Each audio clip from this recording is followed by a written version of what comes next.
this idea that as long as we have every participant in every transaction prove their identity, and we can track and control every transaction through this totalitarian surveillance system, we will end crime.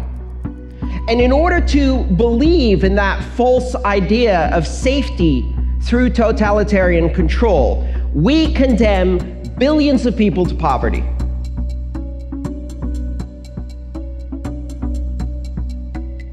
We're sitting at a historical crossroads where the future of money is going to be digital. We're seeing a concerted effort around the world to ban cash, to reduce the availability, the value, and the liquidity of cash everywhere in the world. We saw India demonetize the top 2 value notes they have. Spain is passing a law to make it illegal to make any transaction more than 1,000 euros in cash. Probably the 500 euro, 100 euro notes are going to disappear eventually. You're seeing this process of demonetization, of removing cash from the economy in order to funnel it all into banking systems that are under constant control and surveillance. This is a very dangerous future. And that's usually because they want the taxation or they want the legislation. Either they see that money used by corrupt parties or they just use that as an excuse to control it. The biggest criminals in the world have banking licenses of their own. They don't need to money launder. They own HSBC and that money launders for them. You know, the biggest money launderers in the world are the banks, obviously, because that's where the money is. The easiest way to money launder is if you have a banking license. So of course, the biggest money launderers have banking licenses. These are excuses. What they want to do, of course, is, they say, taxation and corruption, but in fact, this actually increases corruption. So removing cash from an economy and putting everybody under surveillance doesn't mean that criminals can't use money anymore. Of course they can. They will continue to do that. They will always have means of doing it. It just means that everybody else is under surveillance. So you end up surveilling the innocent. What does that give you? That gives you political control. We've never had in the history of humanity the ability to monitor everybody's economic activity all the time. And to give that power to governments without question is extremely dangerous. It won't reduce crime, but it will turn governments into criminals. It won't reduce corruption, but it will increase corruption at banks. And it will put people at the mercy of a system in which, at a flick of a binary switch, you can become a non-person.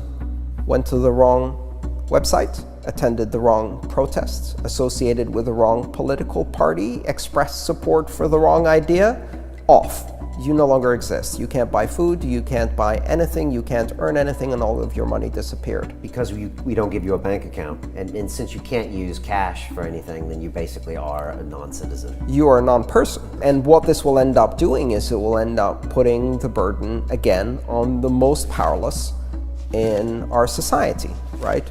The poor, those who don't have ID, undocumented immigrants, victims of human trafficking, refugees.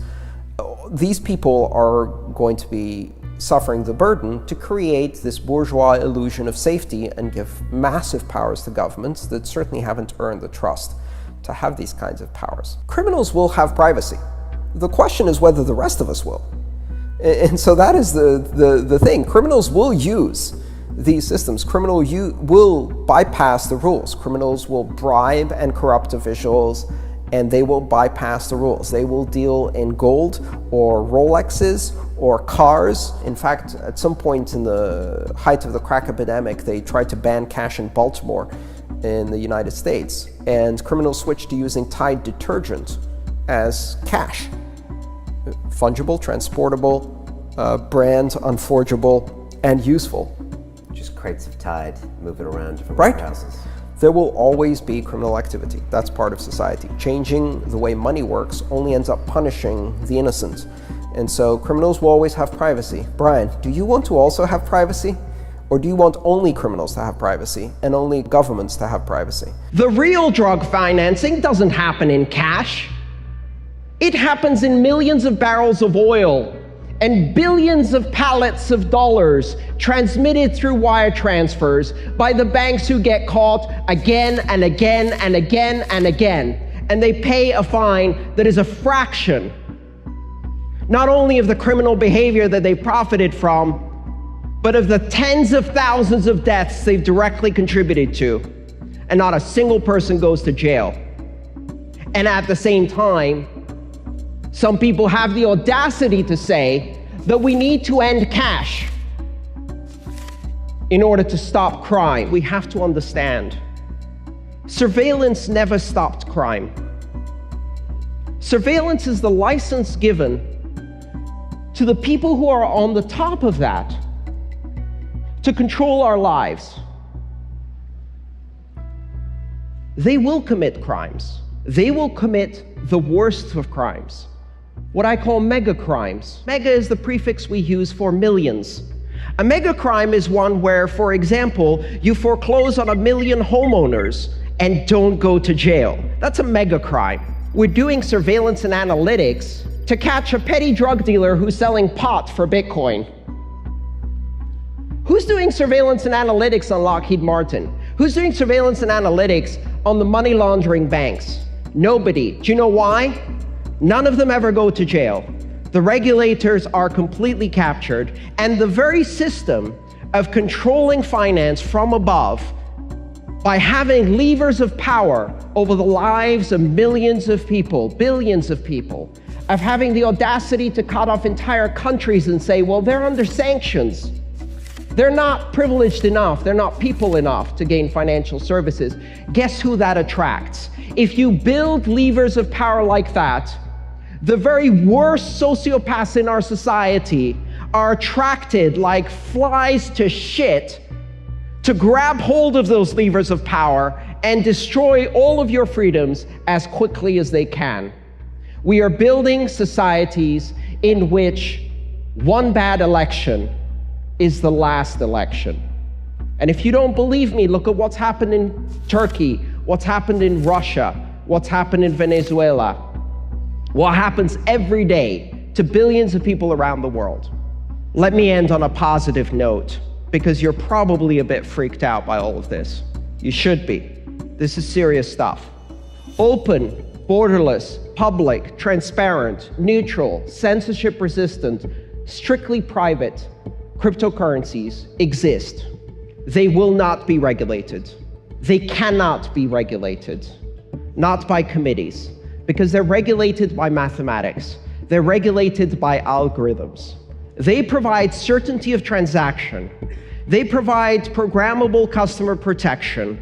They provide reputation management.